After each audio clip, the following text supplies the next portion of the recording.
In Revelation, there's a picture of murdered people crying out, or as most of your translations read, as headless souls or beheaded souls crying out.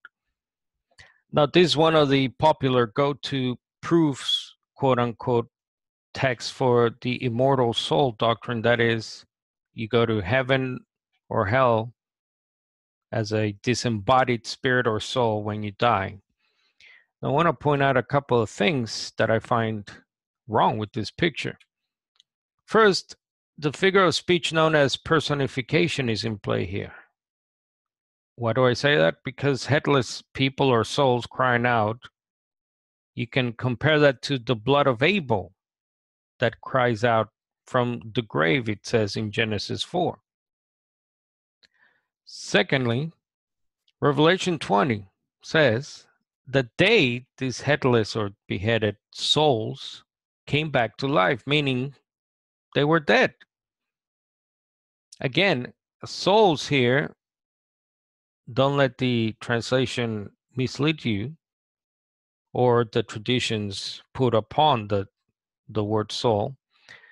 If you go all the way back to Genesis 2:7, when God created us, it says he formed man, a human being from the ground, and God breathed life into us, spirit, pneuma in the Greek.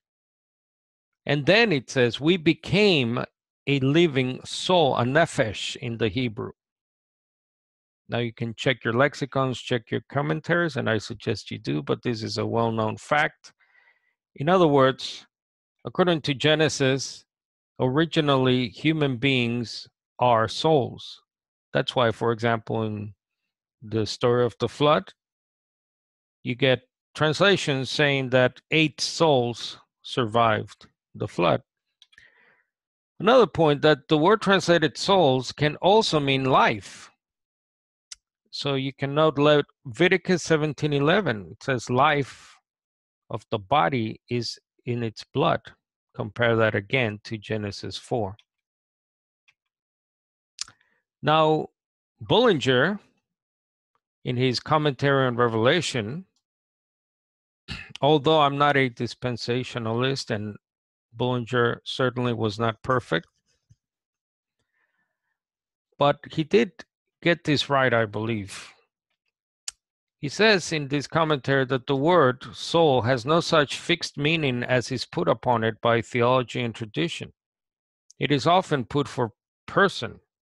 When we say that the population consists of so many souls, we don't mean soul as distinct from body, but we mean so many persons.